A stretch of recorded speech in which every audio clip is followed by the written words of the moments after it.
టీసాట్ ప్రేక్షకులు అండ్ పోటీ పరీక్షలు ప్రిపేర్ అవుతున్న అభ్యర్థులందరికీ ఈరోజు మనం ఆగస్టుకు సంబంధించిన కరెంట్ అఫైర్స్ డిస్కస్ చేయబోతున్నాం. సో ఆగస్టులో తెలంగాణ అంశాలు అండ్ తర్వాత పుస్తకాలు రచయితలు రెండు కూడా ఈ ఎపిసోడ్లో భాగంగా డిస్కస్ చేస్తాం. సో ఆగస్ట్ నెలలో తెలంగాణ ముఖ్యమంత్రి వచ్చేసి స్కిల్స్ యూనివర్సిటీకి శంకుస్థాపన చేయడం అండ్ హరితహారంను స్వచ్ఛదనం పచ్చదనం అనే పేరుతో రీఆర్గనైజ్ చేయడంతో పాటు అండ్ ఇతర అంశాలు కూడా ఉన్నాయి. అండ్ దేశవ్యాప్తంగా అండ్ అంతర్జాతీయంగా వచ్చిన కొన్ని పుస్తకాలు కూడా ఉన్నాయి. అవన్నీ ఎపిసోడ్లో 1 by 1 డిస్కస్ చేసుకుంటూ వద్దాం. సో ఫస్ట్ వన్, తెలంగాణ రాష్ట్ర క్రీడా లోగో ఆవిష్కరణ. మన దేశంలో చూసామనుకోండి, సో నరేంద్ర మోడీ ప్రభుత్వం గతంలో మనకి మిజోరాం రాజధాని ఏదైతే ఉందో సో అక్కడ నేషనల్ స్పోర్ట్స్ యూనివర్సిటీ అనేది ఏర్పాటు చేయడం జరిగింది. దేశంలోని మొట్టమొదటి national sports university so Imphal నగరంలో ఏర్పాటు చేశారు. సో మణిపూర్ రాజధాని ఇంపాల్ నగరంలో ఏర్పాటు చేయడం జరిగింది. అలాగే తెలంగాణ ప్రభుత్వం కూడా ఒక స్పోర్ట్స్ యూనివర్సిటీని రాష్ట్రంలో ఏర్పాటు చేయడానికి నిర్ణయించింది. దానిలో భాగంగానే దానికి ఒక లోగో కూడా డిజైన్ చేశారు. సో ఈ లోగో ఆవిష్కరణ కార్యక్రమం మనకు 2024 ఆగస్టు 1వ తారీఖున జరిగింది. సో దీనికోసం తెలంగాణ ప్రభుత్వం ఒక స్లోగన్ కూడా ఇచ్చింది. అదేంటంటే సో స్పోర్ట్స్ ఫర్ లైఫ్, అంటే జీవితం కోసం క్రీడలు అనే లోగోను ఒక స్లోగన్, ఒక థీమ్ను దీనికోసం ఇవ్వడం జరిగింది. సో నెక్స్ట్ వన్, స్వచ్ఛదనం పచ్చదనం. సో కేంద్ర ప్రభుత్వం 2014 అక్టోబర్ 2వ తేదీ నుంచి మనకి స్వచ్ఛ భారత్ అనే కార్యక్రమాన్ని స్టార్ట్ చేశారు. సో స్వచ్ఛ భారత్కి స్వచ్ఛదనం పచ్చదనంకి ఒక స్లైట్ డిఫరెన్స్ అనేది ఉంది. ఎందుకంటే మీరు స్వచ్ఛ అనగానే రెండు ఒక ఓవర్లాప్ చేయకండి. స్వచ్ఛ భారత్ ఏంటి, దానిలో 3 అంశాలు ఉన్నాయి. మన చుట్టూ ఉన్న ఆవాసాలను పరిసరాలను పరిశుభ్రంగా ఉంచుకోవాలి, ఇది ఫస్ట్ కాన్సెప్ట్. సెకండ్ కాన్సెప్ట్ వ్యర్థ పదార్థాలను రీసైక్లింగ్ చేయాలి. థర్డ్ కాన్సెప్ట్ ఏంటి అంటే బహిరంగ మలమూత్ర విసర్జన అరికట్టడం కోసం 100% టాయిలెట్స్ని కన్స్ట్రక్ట్ చేయాలి. అంటే తద్వారా దేశాన్ని ODF అంటే ఓపెన్ డెఫికేషన్ ఫ్రీ ఇండియా, అంటే బహిరంగ మలమూత్ర విసర్జన రహిత భారతదేశాన్ని నిర్మించాలి. సో అలా మనం 2014 అక్టోబర్ 2 స్టార్ట్ చేశాం. సో మరి దానికి దీనికి డిఫరెన్స్ ఏంటి? సో ఇక్కడ స్వచ్ఛదనం పచ్చదనం అనే కార్యక్రమం ఏదైతే ఉందో సో ఇది మొక్కలు నాటే కార్యక్రమం. మామూలుగా మనకు నేషనల్ ఫారెస్ట్ పాలసీ ఏం చెప్తుంది అంటే 33% అడవులను మనం పెంచాలి అని చెప్పుకుంటున్నాం. అంటే మన భౌగోళిక వాతావరణానికి 33% అడవులు కంపల్సరీగా ఉండాలి అని చెప్తున్నాం. కానీ ఇక్కడ ప్రాబ్లమేటిక్ ఏమైంది, సపోజ్ మనకి ఖమ్మం జిల్లాలో అడవులు వచ్చేసి ఒక 50% ఉన్నాయనుకోండి, ఫర్ ఎగ్జాంపుల్ 50%. అండ్ తర్వాత కరీంనగర్ వచ్చేసి అడవులు 1% ఉన్నాయనుకోండి. ఎందుకంటే ఇప్పుడు కొత్త జిల్లాల విభజన జరిగిన తర్వాత కరీంనగర్లో అడవుల శాతం బాగా తగ్గింది. అండ్ నెక్స్ట్ వన్, నల్గొండలో వచ్చేసి ఒక 9% అడవులు ఉన్నాయనుకోండి. సో నల్గొండలో 9% అడవులు ఉన్నాయనుకోండి. ఇప్పుడు మనం ఏం చేస్తున్నాం, 50 + 9, 59 + 1 60. సో 60/3 వేస్తున్నాం. సో వేసి యావరేజ్గా మనం ఒక్కొక్క జిల్లాలో 20% అడవులు ఉన్నాయి తెలంగాణలో అని చెప్తున్నాం. కానీ ఒక ఇమాజినేషన్ తప్పు. సో నేషనల్ ఫారెస్ట్ పాలసీ ప్రకారం అడవులు ఎలా ఉండాలంటే దేశవ్యాప్తంగా, రాష్ట్రంలో అండ్ జిల్లాల్లో అండ్ నగరాల్లో అండ్ తర్వాత పట్టణాల్లో, గ్రామాల్లో, అంటే ప్రతి గ్రామం కూడా 33% మొక్కలతో ఉండాలి. అప్పుడు నేషనల్ ఫారెస్ట్ పాలసీ గోల్ని మనం రీచ్ అయినట్టు. అంతేగాని పక్క జిల్లాలో పక్క రాష్ట్రంలో ఉన్న అడవులను కూడా మన యావరేజ్తో కలుపుకోకూడదు అనే ఒక సహృద్భావంతో, సో అంటే రాష్ట్రంలో ఉన్న అడవులని 33%కి పెంచాలనే లక్ష్యంతో మనకు 2015లో గత ప్రభుత్వం ఏం చేసింది అంటే మనకు హరితహారం అనే కార్యక్రమం స్టార్ట్ చేయడం జరిగింది. 2015 జూలై 3వ తారీఖున రంగారెడ్డి జిల్లా చిలుకూరు బాలాజీ టెంపుల్ వద్ద ఈ కార్యక్రమం స్టార్ట్ చేశారు. సో ప్రస్తుతం వచ్చిన నూతన ప్రభుత్వం, మన గౌరవ ముఖ్యమంత్రి రేవంత్ రెడ్డి గారి సారథ్యంలో ఉన్న నూతన ప్రభుత్వం గతంలో జరిగిన లోపాలను మనం సవరించుకుంటూ అండ్ నూతనంగా కొన్ని లక్ష్యాలను నిర్దేశించుకుంటూ ఈ హరితహారం పేరునే కొన్ని మార్పులతో మళ్ళీ రీఆర్గనైజ్ చేశారన్నమాట. అంటే ఇప్పుడు స్వచ్ఛదనం పచ్చదనం అనే కార్యక్రమం నూతన పథకం కాదు, ఇట్స్ ఎ రీఆర్గనైజ్డ్ ప్రోగ్రామ్. ఓకేనా, పునర్వ్యవస్థీకరించబడిన పథకం అని అంటాం. సో ఇది 2015 జూలై 3న స్టార్ట్ అయినటువంటి హరితహారానికి నూతన రూపం, అంటే అనేక కొత్త అంశాలు దీనిలో వచ్చినాయని చెప్పుకోవచ్చు. సో ఈ ప్రోగ్రామ్ వచ్చేసి మనకు 2015 ఆగస్టులో స్టార్ట్ చేయడం జరిగింది. సో ఆగస్టు 5 నుంచి 13 వరకు దీన్ని స్టార్ట్ చేశారు. సో ఇది ములుగు జిల్లా అచ్చాపూర్లో మన గౌరవ మంత్రి సో సీతక్క ఆర్ ధనసరి అనసూయ గారు ఈ ప్రోగ్రామ్ స్టార్ట్ చేశారు. సో సింపుల్గా చెప్పాలంటే ఏంటంటే రాష్ట్రంలో ఉన్న అడవుల శాతాన్ని పెంచడం అండ్ తద్వారా రాష్ట్రంలో ఉన్న వాతావరణ భౌగోళిక పరిస్థితులను సంరక్షించడం అనేది దీని అతి ముఖ్యమైన లక్ష్యంగా చెప్పుకోవచ్చు. And next one, Telangana Jeevan దాన్కి ఒక జాతీయ పురస్కారం అనే అంశం ఉంది. అసలు what is the meaning of Jeevan Dan? So దీని మీద కాన్సన్ట్రేషన్ చేయండి. జీవన్ దాన్ అంటే జీవితాన్ని దానం చేయడం, జీవనాన్ని దానం చేయడం. మేజర్ యాక్సిడెంట్స్ లాంటి కేసులు ఏమైనా ఉన్నాయి లేదా మేజర్గా అనారోగ్యకర పరిస్థితులు ఏమైనా ఏర్పడ్డాయనుకోండి, సో పేషెంట్ని సాధారణంగా వెంటిలేటర్ పైన పెట్టి చికిత్స అందిస్తారు. అంటే వెంటిలేటర్ ఉద్దేశం ఏంటి? ఒక వ్యక్తిలోని అవయవాలు సక్రమంగా పనిచేయనప్పుడు వెంటిలేటర్ ఆ అవయవాలను ఇండైరెక్ట్గా ఆధీనంలో తీసుకొని సో దాన్ని బూస్ట్ చేస్తుంది. దాన్ని మనం వెంటిలేటర్ అంటాం. ఆ వెంటిలేటర్ పైన పెట్టినప్పటికి కూడా పేషెంట్ కోలుకునే పరిస్థితులు ఉండవు, కానీ వెంటిలేటర్ తీసేస్తే మాత్రం చనిపోయే అవకాశం ఉంటుంది.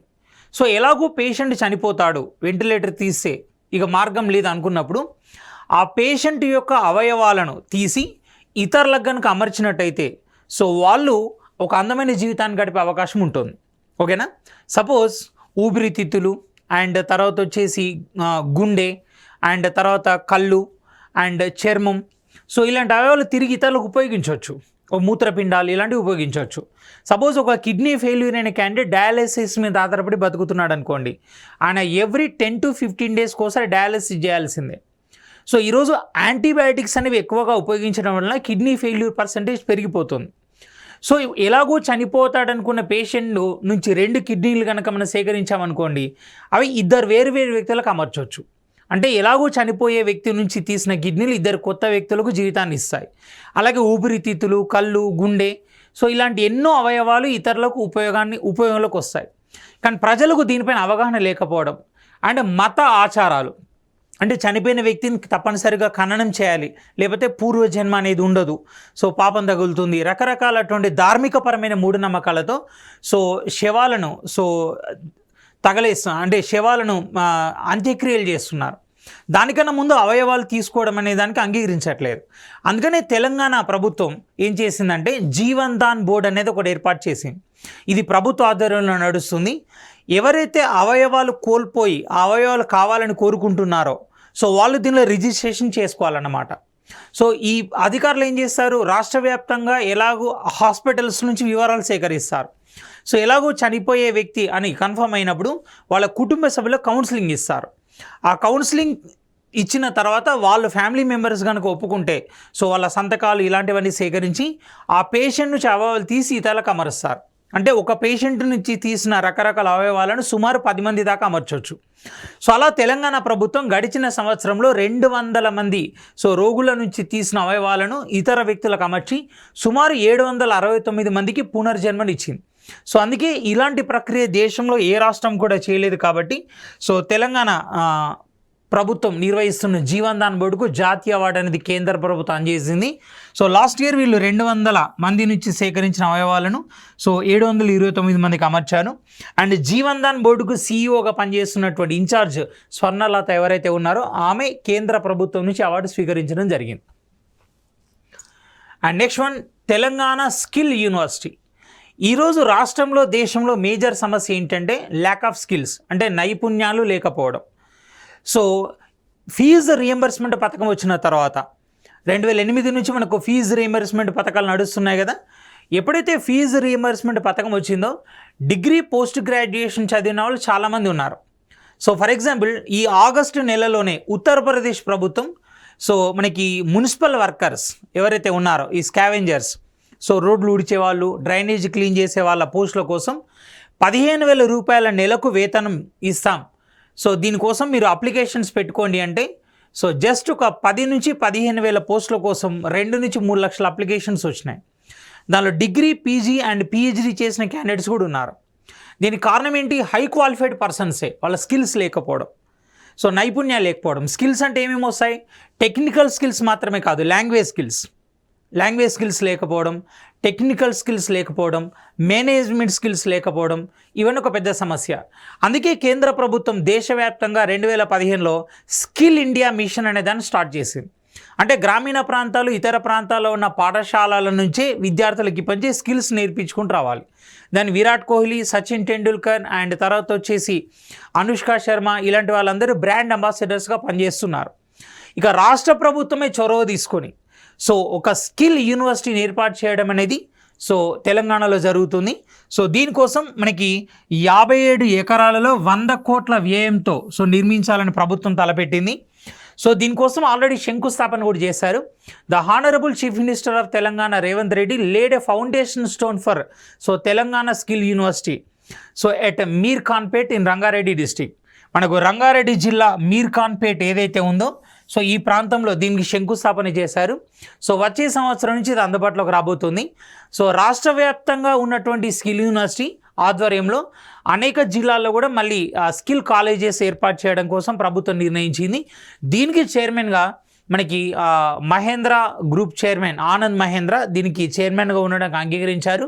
సో ప్రభుత్వం కూడా ఆనంద్ మహేంద్రను తెలంగాణ స్కిల్ యూనివర్సిటీకి తొలి చైర్మన్గా సో అపాయింట్ చేయడం జరిగింది. సో నెక్స్ట్ వన్, నిజాం కాలం నాటి శాసనం.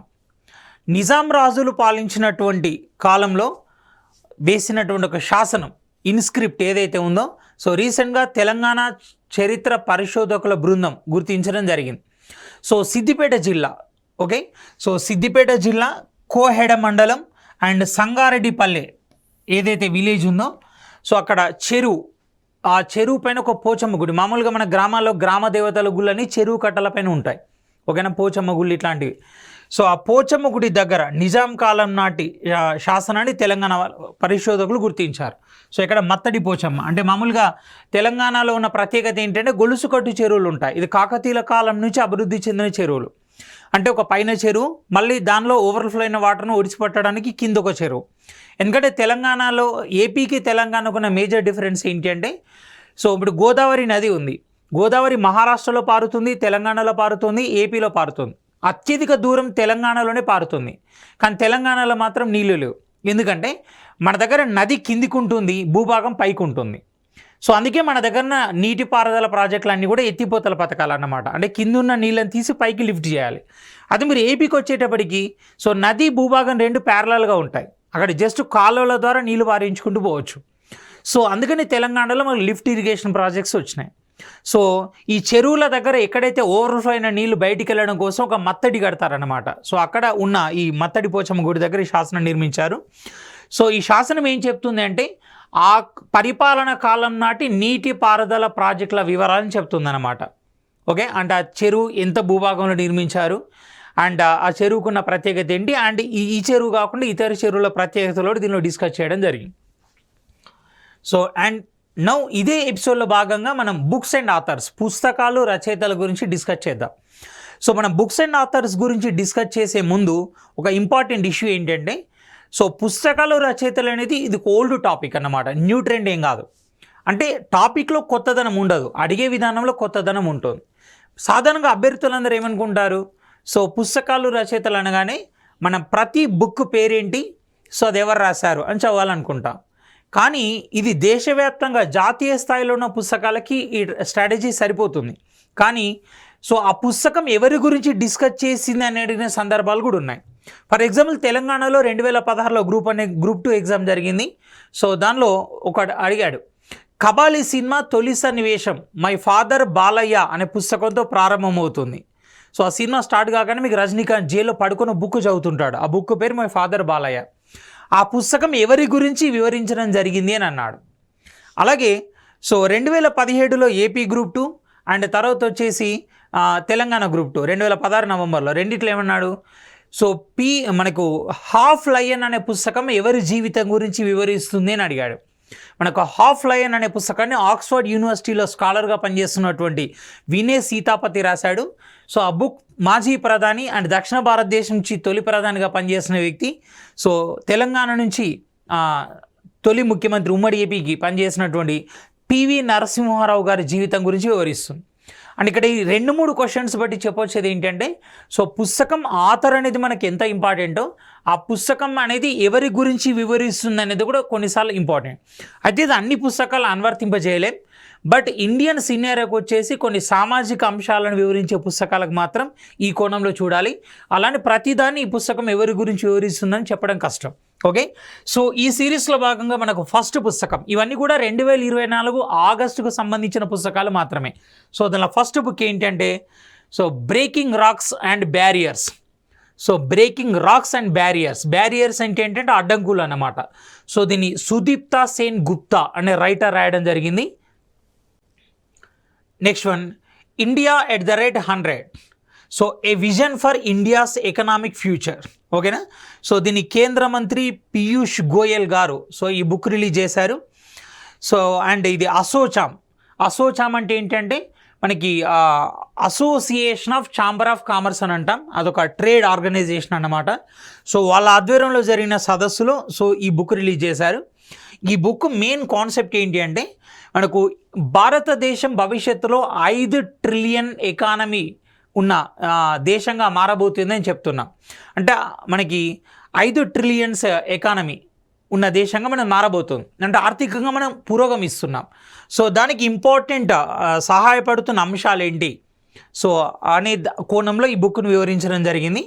సో ఈ బుక్ పర్టికులర్ ఒక పర్సన్ రాసిన బుక్ కాదన్నమాట, ఇది ఒక గవర్నమెంట్ డాక్యుమెంట్ అన్నమాట. So next one, so Gir and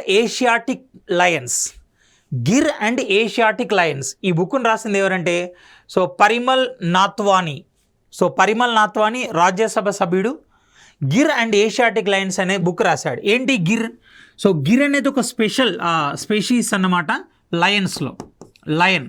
యాక్చువల్గా లయన్ మనకు 1972 దాకా నేషనల్ యానిమల్గా ఉంది. బట్ 1972 సంవత్సరంలో మన భారత ప్రభుత్వం ఏం చేసిందంటే ఈ లయన్ స్థానంలో సో నూతనంగా మనకి 1972లోనే సో నూతనంగా సో రాయల్ బెంగాల్ టైగర్ని నేషనల్ యానిమల్గా తీసుకుంది. ఓకే, సో ఈ లయన్స్లో స్పెషల్ కేటగిరీ వచ్చేసి మనకి ఏషియాటిక్ లయన్స్ అంటాం, అంటే ఆసియా సింహాలు అంటాం. సో ఓన్లీ మనకు ఆసియా సింహాలు వచ్చేసి ఎక్కడున్నాయంటే సో గుజరాత్ రాష్ట్రంలో ఉన్న జూనాగఢ్ అనే పట్టణం, సో జూనాగఢ్కి సమీపంలో సో గిర్ అనే ఫారెస్ట్ ఉంది. ఈ ఫారెస్ట్లో మాత్రమే ఆసియా సింహాలు ఉంటాయి. సో వాటి గురించి వివరించారన్నమాట. సో సాధారణంగా మనకి సినిమాలలో రకరకాల డైలాగ్స్ యూజ్ చేస్తారు హీరోలు. అదేంటి, మనకి కుక్కలు అయితే గుంపులుగా వస్తాయి కానీ సింహం సింగిల్గా వస్తుంది అని. కానీ నిజ జీవితంలో ఏంటంటే సింహం సింగిల్గా ఉండదు, గుంపులుగా ఉంటాయి. అంటే సింహం ఎప్పుడు కూడా సామూహిక జీవితాన్ని చూపిస్తుంది. అదే పులి అనుకోండి, అది సింగిల్గా ఉంటుంది. ఈవెన్ తన పిల్లల్ని కూడా దగ్గరకు రానిది సర్టెన్ ఏజ్ తర్వాత. ఓకే, సో ఫర్ ఎగ్జాంపుల్ తీసుకోండి, మన కర్నూలు జిల్లా నంద్యాల, అంటే కర్నూలులో ఇప్పుడు నంద్యాలని కొత్త జిల్లా అయిందనుకోండి. సో నంద్యాల జిల్లా గుమ్మడాపురం మండలంలో సో ఒక పులి తన 4 పిల్లల్ని ఒక పాడుబడిన భవనంలో పెట్టి బయటికి వెళ్ళి సో కొందరు గ్రామస్తులు గుర్తించి ఆ పులి పిల్లల్ని సంరక్షించారు. ఎప్పుడైతే మనుషులు ఆ పులి పిల్లల్ని తాకారో సో తల్లి దాని దగ్గరకు రాలేదు. సో ఆ పులి పిల్లల్ని తీసుకెళ్ళి శ్రీ వెంకటేశ్వర జూలాజికల్ పార్క్ తిరుపతిలో పెట్టారు. తర్వాత 3-4 ఇయర్స్ తర్వాత అడవిలో వదిలేస్తామని చెప్పారు. సో అంటే ఇక సింపుల్ చెప్పంటే లయన్ అనేది సింగిల్గా ఉంటుంది, సింహం అనేది గుంపులుగా ఉంటాయి. సో మీరు గిర్ ఫారెస్ట్లో మీకు జంగల్ సఫారీ కూడా ఉంటుంది. సో వాటిని దగ్గర నుంచి వీక్షించడం కోసం కూడా. అండ్ సెకండ్ డిఫరెన్స్ ఏంటి అంటే పులి ఆకలైనా కాకుండా వేటాడుతుంది, అది దాని బలహీనత అన్నమాట. సో అదే సింహం అనుకోండి, మీరు ఆకలి అయితేనే వేటాడుతుంది, అదర్వైజ్ అది మనుషులపైన ఎటువంటి హాని చేయదు. ఓకే, సో ఈ సింహాలకు దాని స్థితిగతులకు సంబంధించిన బుక్ అనేది. Next one, so Modi governance Triumph, so reshaping India's path to prosperity, Tarun Chugh. So Tarun Chugh గత ఎన్నికల కాలంలో తెలంగాణ బీజేపీ ఇన్ఛార్జ్గా పనిచేయడం జరిగింది. ఆయన సీనియర్ బీజేపీ నాయకుడు. సో బుక్ ఏంటి, Modi's governance Triumph, so reshaping India's path and prosperity. So reshaping path అంటే అభివృద్ధి వైపు వెళ్తున్న భారతదేశం యొక్క మార్గం ఏదైతే ఉందో దాన్ని రీషేప్ చేశారంటే వంకర నిగ్గరగా ఉన్నటువంటి మార్గాన్ని ఒక స్ట్రేట్ ఫార్వర్డ్లోకి తీసుకొచ్చారు. అండ్ సౌభాగ్యాన్ని, ప్రాస్పరిటీని కూడా పెంచారు. సో ఇది మోడీ ప్రభుత్వ ఘనత. అంటే 2014 నుంచి 2000 ఇప్పటి వరకు కూడా టిల్ సో మోడీ ప్రభుత్వ హయాంలో సంభవించినటువంటి ఇంపార్టెంట్ ఇష్యూస్ ఏవైతే ఉన్నాయో సో వాటిని పొగుడుకుంటూ ఆ పార్టీ సీనియర్ నాయకుడు తరుణ్ చుగ్ రాసినటువంటి పుస్తకం. సో ఇవన్నీ కూడా 2024 ఆగస్టులో విడుదలైన పుస్తకాలు. So next one, the Gandhian statesmen of Bihar Nitish Kumar. The Gandhian statesmen's of Bihar, so Nitish Kumar. So ఇది ఒక బుక్. సో ఇది ఎవరు రాశారు అంటే మనకు అశోక్ చౌదరి అండ్ శాంభవి చౌదరి. అశోక్ చౌదరి, శాంభవి చౌదరి వీళ్ళిద్దరు రాసిన పుస్తకం ప్రత్యేకత ఏంటి అంటే నితీష్ కుమార్ గొప్పతనాన్ని వివరించుకుంటూ బుక్ రాశారు. ఇది నితీష్ కుమార్ రాసిన బుక్ కాదు. సో నితీష్ కుమార్ బీహార్కు 9 సార్లు సీఎంగా ఆయన ప్రమాణ స్వీకారం చేయడం జరిగింది. సో అభ్యర్థులు ఎక్కడ కూడా కన్ఫ్యూజ్ కాకూడదు. సో ఎందుకంటే ప్రతిసారి 5 years పనిచేయలేదు. మన ముఖ్యమంత్రి నంబర్ ఎప్పుడు లెక్క పెడతాం అంటే ఆయన ప్రమాణ స్వీకారం చేసిన నంబర్నే తీసుకుంటాం అన్నమాట. అంతేగాని 9 సార్లు పనిచేశాడంటే గతంలో 8 సార్లు 5 years చొప్పున పనిచేశాడని ఎక్కడ కూడా ఉండదు. ఓకేనా? ఆయన ఎన్నిసార్లు ప్రమాణ స్వీకారం చేశాడనేది ఇక్కడ ఇష్యూ. ఈయన జేడీయూ ప్రస్తుత అధ్యక్షుడిగా ఉన్నాడు. దీన్నే జనతాదళ్ యునైటెడ్ అంట. ఒకప్పుడు ఈ పార్టీకి అధ్యక్షుడిగా శరద్ యాదవ్ ఉండేవారు. ఇప్పుడు ఆయన ప్లేస్లో నితీష్ కుమార్ వచ్చారు. ప్రస్తుతం ఈయన బీజేపీతో కలిసి బీహార్లో సంకీర్ణ ప్రభుత్వాన్ని రన్ చేయడం జరుగుతుందన్నమాట. త్వరలో మనకి బీహార్లో అసెంబ్లీ ఎన్నికలు కూడా జరగబోతున్నాయి. సో ఎలాగో ముఖ్యమంత్రుల టాపిక్ వచ్చింది కాబట్టి సో ఇప్పుడు ఒక ఇష్యూ మనం చెక్ చేద్దాం ఇక్కడ. యాక్చువల్గా మన దేశంలో లాంగ్ టర్మ్ సీఎం అంటే మన దేశంలో అత్యధిక కాలం ముఖ్యమంత్రిగా పనిచేసిన వ్యక్తి ఎవరంటే సో పవన్ కుమార్ చామ్లింగ్. సో పవన్ కుమార్ చామ్లింగ్ ఈయన సిక్కింకు సీఎంగా పనిచేశాడు. సో సిక్కిం మన దేశంలో అతి తక్కువ జనాభా గల రాష్ట్రం. మన దేశంలో అతి చిన్న రాష్ట్రం గోవా, బట్ అతి తక్కువ జనాభా రాష్ట్రం సిక్కిం. ఈయన సిక్కిం డెమోక్రటిక్ ఫ్రంట్ SDF అనే పార్టీకి చెందిన వ్యక్తి. ఈయన 5 times సిక్కిం సీఎంగా పనిచేశారు. సో ఈయన 5 times అంటే 5 into 5 25 కాదు. ఈయన 24 years అప్రాక్సిమేట్లీ 160 days వరకు కూడా పనిచేశాడు. ఈయన 1994 నుంచి 2000 సో మనకి 19 వరకు సో 25 years అప్రాక్సిమేట్గా ఆయన సీఎంగా పనిచేయడం జరిగింది. ఇక మన దేశంలో అతి తక్కువ కాలం సీఎంగా పనిచేసిన వ్యక్తి సో జస్ట్ వన్ డే సీఎంగా పనిచేసిన వ్యక్తి జగదాంబికా పాల్. సో జగదాంబికా పాల్ ఈయన 1 day మాత్రమే సీఎంగా పనిచేశాడు. ఓకేనా? ఉత్తరప్రదేశ్ రాష్ట్రానికి పనిచేశారు. అయితే ప్రస్తుతం ఈయన సో వక్ఫ్ బోర్డ్ మనకి ముస్లిం మతపరమైన సంస్థలు ఏదైనా భూభాగాన్ని తమదిగా క్లెయిమ్ చేసుకుంటే అది వాళ్ళకే చెందుతుంది. అది వాళ్ళది కాదు అని నిరూపించుకోవాల్సిన బాధ్యత సో ఎదుటి వ్యక్తుల మీదనే ఉంటుంది అనేది ఒక ఇష్యూ ఉంది. అలాంటివి కాకుండా ఇంకా అనేక అంశాలు కూడా వక్ఫ్ బోర్డు అధికారాల కింద ఉన్నాయి కదా, వాటిని మార్చాలని కేంద్ర ప్రభుత్వం రీసెంట్గా వక్ఫ్ బోర్డు బిల్ అనేది ఒకటి ప్రవేశపెట్టి, అయితే బిల్లు పార్లమెంట్ ఆమోదం పొందడానికన్నా ముందు సో దీన్ని జేపీసీకి అప్పగించింది. జేపీసీ అంటే జాయింట్ పార్లమెంటరీ కమిటీ అన్నమాట. అంటే లోక్సభ నుంచి మెజారిటీ అండ్ రాజ్యసభ నుంచి కొంతమంది వ్యక్తులను తీసుకొని దీనిలో లోపాలు ఏమైనా ఉన్నాయని స్టడీ చేస్తారన్నమాట. అలా వక్ఫ్ బోర్డుపై మనకు జాయింట్ పార్లమెంటరీ కమిటీ ఉంది కదా, సో ఆ Waqf board JPC joint parliamentary committee నియమించిన కమిటీకి చైర్పర్సన్గా పనిచేస్తున్నాడు ఈ జగదాంబికా పాల్. ఇక మహిళల పరంగా తీసుకుంటే మనకు మహిళల్లో మొట్టమొదటి మహిళా ముఖ్యమంత్రి సుచేత కృపాలని ఉత్తరప్రదేశ్కు పనిచేశారు.